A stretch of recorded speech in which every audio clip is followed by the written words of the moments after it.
She asks, hijab, isn't that oppression? No, it's not oppression, it's covering. The women covering their heads or covering their bodies is not an oppression.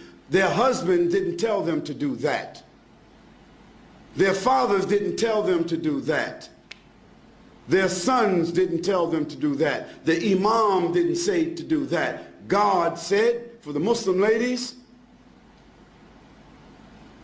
draw your clothing across your bosoms and do not allow your natural ornaments to be shown except to those within your family circle. What are the natural ornaments of women, in case you don't know what they are? Their breasts, their shapes that happen to be different than that of men, their hair, those adornments should be covered. Now, just in case Christian people don't remember, just 40 years ago,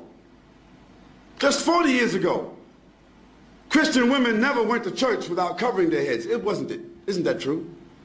Ask your grandmothers.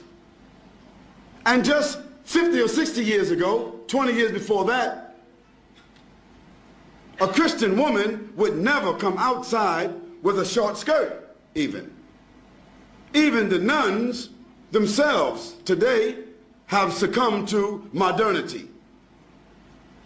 Because the nuns who committed themselves to the church and a religious life, how did they dress? They're not Muslims. They covered themselves. They covered themselves with an outer garment, and nothing on them was seen except the face and the hands.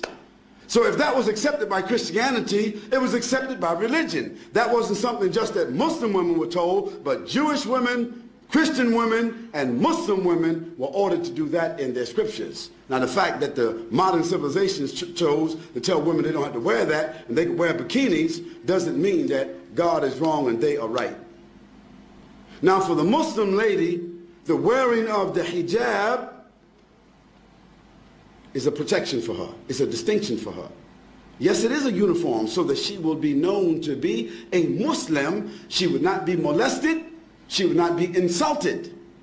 And no need for a man to stare at her and look at her because there is nothing appearing of her that would cause any unnatural attraction.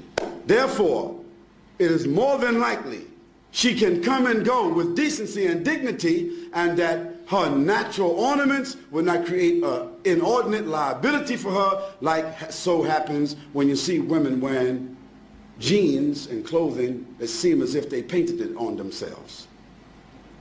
Now all you have to do is look at these two women and you can see the problems that exist. Now of course, it doesn't mean that every woman that doesn't cover herself completely, it doesn't mean that she's immoral, it doesn't mean that. But the Quran gives to the Muslim women what we consider to be an ounce of prevention is worth what? What is it called? An ounce of prevention is worth what? A pound of cure. So just like any one of you, if I asked you, what's your PIN number? You wouldn't tell me. If I came to visit you in your house, you wouldn't have your certificates of deposit in front of me. You wouldn't have your jewels in front of me. You wouldn't have your stack of money or your savings in front of me, distributed just because I'm a friend and everything should be transparent. No, you have those valuables in a place that is safe. Might be a bank, might be a safety deposit box. Well, that's just money. That's just tangible things. So don't blame us and don't blame God if he tells us that our mothers and our wives and our daughters, that they should be covered and in a safe place. The person asked about segregation. Why do Muslim women, why are they segregated? They're not segregated. They're not segregated. They're separated. There's a difference between segregation and separation.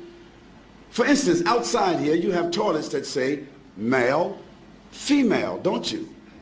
Don't you? Why? Why shouldn't there just be a toilet? Because there are sensitivities that we as moral, decent, dignified, educated people accept, that there are sensitivities and privacy that the female would like to have as opposed to just walking into an open toilet. Now maybe in Amsterdam or some other places in Europe where they just have open toilets, it's different. But in most cases in the world, in most places in the world, they select to have a male and a female toilet. Why? Because there's the inherent inclination of human beings to provide sensitivity for women and sensitivity for men. Now in Islam, for us, it's not a matter of being inherent. It is something which is God-given inspiration to do what? To separate the sexes. That means the genders. Doesn't mean absolute separation, like we can't see each other, we can't talk to each other, but generally, my wife just doesn't, I don't go to another man's house and I just sit down with his wife and dance with his wife, and he sit down and dance with my wife, and this is a matter of friendship. Bob, just drop over anytime you like. Okay? We don't do that. No, I come to visit Bob or Abdullah. Abdullah's wife comes to visit my wife. I don't socialize with his wife, and he doesn't socialize with my wife. Although there may be occasions where we eat together, our families socialize together, but generally, after boys and girls reach the age of 7, the Prophet said, even if they're brothers and sisters, separate them from the bed. And when they get to the age of menstruation and they realize another level of consciousness, then give them separate rooms. What to do what? To preserve and protect them from tendencies that human beings have, tendencies that has manifested itself in civilizations where they don't do that protection. So we are obeying Almighty God. That's what we're doing. And sometimes we just have to believe what God orders us to do and benefit from the medicine. Sometimes when we don't follow what God tells us to do, then we see later on the reasons why.